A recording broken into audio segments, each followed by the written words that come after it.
So we left off talking about Bill O'Brien, but also something we need to add into this conversation is now that Florida is open, we already know USC is open. Okay, so those are the three jobs, and we can put them in any pecking order that we want to. We're biased here, but I think a lot of people would agree. We're going to ask Alex and Bruce Feldman when they come on where they would put these jobs. Now, we know Florida has had a hard time getting facilities in multiple sports. Now, they've done it, but it's been such a slow process that they were behind the times for a long time. They're trying to play catch-up.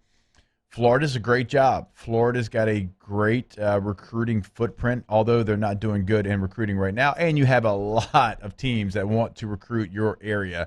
No state has people come in at more than the state of Florida. But it's a good job. But LSU, to me and to a lot of people, I think national writers, not just local media or local fans, would agree that LSU is the top available job. But how much does this change your timeline?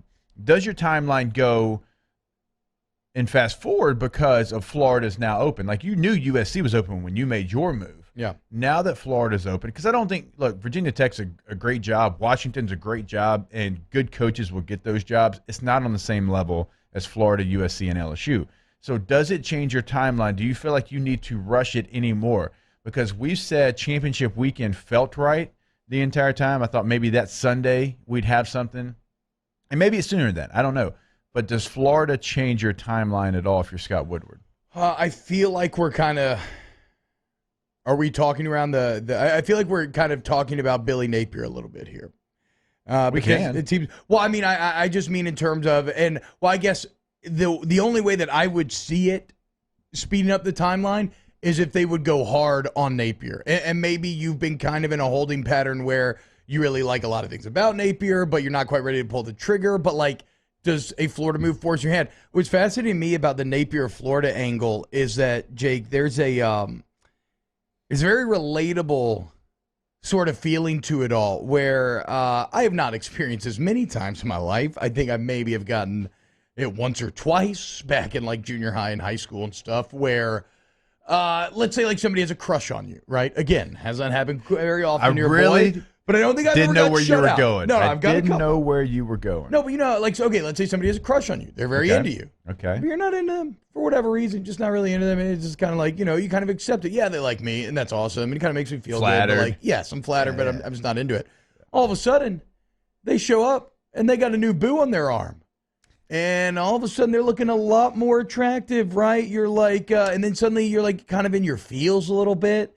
Maybe later that night, you're like listening to Dashboard Confessional and creating some relationship in your head that never really existed in the first place. Been Drew Hill for me, but yes, I get where you're at. Okay, yeah, sure, yes. Whatever sad relationship music of your choice, emo music of your choice, but yeah, and in your head, you're kind of rewriting like revisionist history in your head, where you're like, no, I mean, I was kind of into it, and all of a sudden, like, she's with someone else, and now I'm like left out here alone. So it definitely has the feeling of it's so good. Now, I mean, it's perfect. Like, now that there's a new boo in Billy Napier's life, all of a sudden I'm an idiot. I'm a monkey, and I'm like, I mean, Bill, I'm not into it, Billy. Like, if you want to, like, maybe just have the conversation or something, like maybe you want to go on a date, just kind of see what happens here. So my biggest change over the weekend has been completely coming around to Napier. Every person listening to this show, watching this show, involved in this show, girl or boy, has had that other person that's been into them, and you're like, it's just that ain't it. And then the second you see them with somebody new on their arm, you're like, wait a minute, what happened to all those things you said to me? Exactly. You told me I was the greatest thing. Exactly. What happened to it? No. And then there's like, gosh, there's nothing else I can think about. This is just consuming me. Every one of my single thoughts is going towards this person that liked me, but I didn't like them. And then all of a sudden, once they like somebody else, I loved them. Yeah. It's the brain is so stupid in that way. It's the classic, like, kind of hard to get thing. Your brain just wants what it can't have a lot of times. And then there's also the dual fear of, what if Napier and Florida are very happy together? And what if, because remember, this is all a potential play with Napier in terms of, like, because it has not been done on the Power 5 level, that's kind of the big fear there. But what if he goes to Florida and it's great? That's the nightmare scenario. And that's what, Like, what a missed opportunity that would be for LSU if they were allowed that person to get away. So I think the biggest winner over the weekend after the Dan Mullen firing is without a doubt Billy Napier. And also, if you're looking for something to grab onto about Billy Napier's personality, he's betting on himself. When you turn down Auburn, South Carolina, Mississippi State, all these, Tennessee, when you turn down those jobs and you're at Louisiana Lafayette, you're betting on yourself. You're betting on yourself that I'm going to keep winning and doing the right things at Louisiana Lafayette where I'm going to have more opportunities. And not just more opportunities, I'm going to have bigger and better opportunities. I'm going to be able to be a guy that gets a top 5, top 10 job if I just continue to bet on myself, bet on my coaches, bet on our process of getting how we got here. And then when that comes, then we'll go. Then we'll go take that job. So I love the mentality, and I know there's so many things that go into hiring Napier and what that would be for LSU. But when you look at what he's done, it is something where he's waited for the right opportunity. Is it Florida? Is it LSU? Is it Virginia Tech? Mm-hmm. We don't know that. But he has had a purpose, and he's had a plan for himself and for those who follow him, his coaches. I'm sure he's got plenty that have been with him this entire time. Like, he's got a plan for that. And he's just waiting for the right opportunity to execute that plan. And you mentioned betting on yourself. And one of the reasons why it is impressive, Jake, is because you have to keep winning games, right?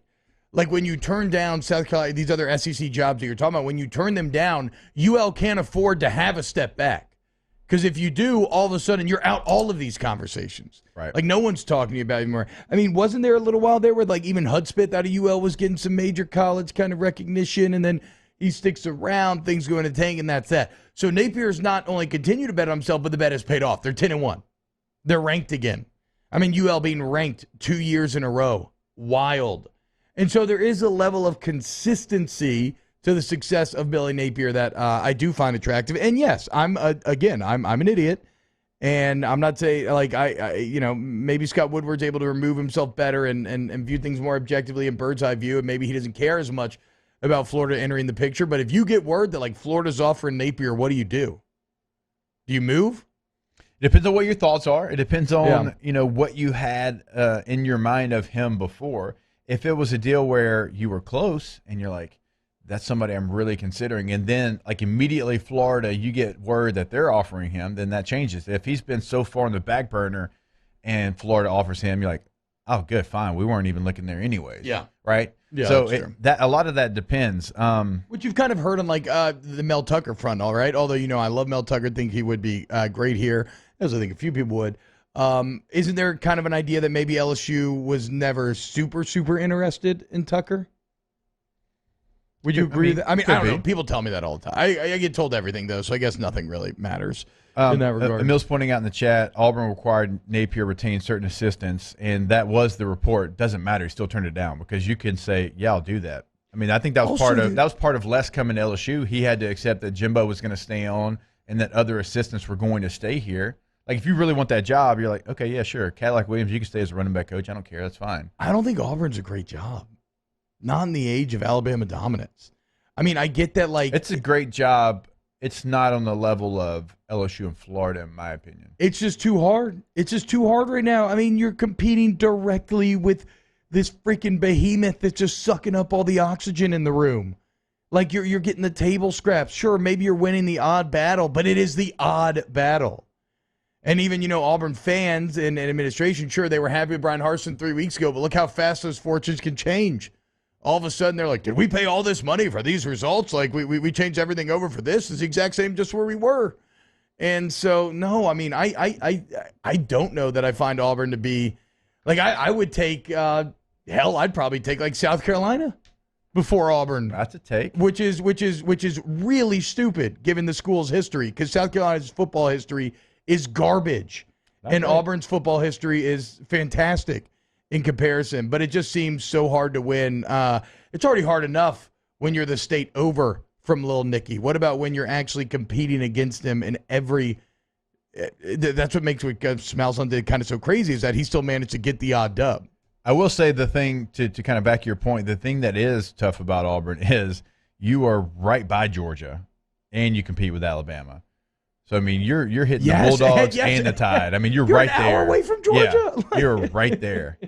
So that is the thing that makes it tough about that. But I'm curious how much this Florida opening is going to fast forward, or if it's going to even touch the LSU search, because we'll start to hear some names. There'll be more names that come out, and I'm sure Alex, I'm sure Bruce already probably have a couple of names that have been floated to them that, hey, these are the guys that Florida wants. This is who Scott Strickland wants to have. And remember, Scott Strickland and Dan had a fantastic relationship. They moved from state together, so I know that was difficult for him, but where they saw the program, it was on the basement floor.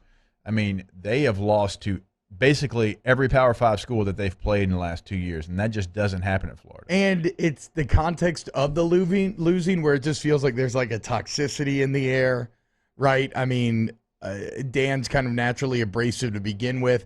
There were already weird whispers before the season about the administration not being happy with him, even though they were winning, which shows you how abrasive that could be. There was the answer about recruiting, the fact that aren't they last in recruiting in the SEC right now? Did we say that last week? They are not like they're Vanderbilt, but they are behind all of the big guys. All the big guys, and they're behind Missouri, Arkansas, and there's one more. Kentucky, South certainly. Carolina? Yeah, and South Carolina. Wow. Yeah. They were only ahead of Vanderbilt, I believe, in the East. So, I mean, come on. Like, there was just You had to go to, sorry to cut you off. No, you had to go to number 15 as far as players in the state of, no, sorry, not 15, 21st to find the first Florida Gator that's committed in the state of Florida. Damn. It's funny now, Quincy Wiggins, a big D tackle here in Louisiana, last week he had a Florida glove and an LSU glove on.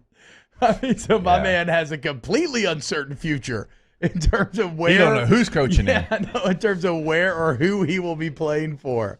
But, okay, so who feels real right now, Jake? Because we're going to do weekend winners next. Who feels real right now? Look, the Bill O'Brien thing's probably real, right? Matt's been saying there's been some Matt Campbell talk out there. I haven't heard that one yet. Lincoln Riley's probably real, if not a long shot still. I think Mark Stoops is real. That's what I was going to say, and then Stoops. I think Mark Stoops is real. And is Aranda real? I think he is. I don't know how high he is. I know a lot of people like he's not real. No, the conversations, they've had those. He's real. I don't know where he falls in the pecking order right now. The Mark Stoops, I believe, is fully real.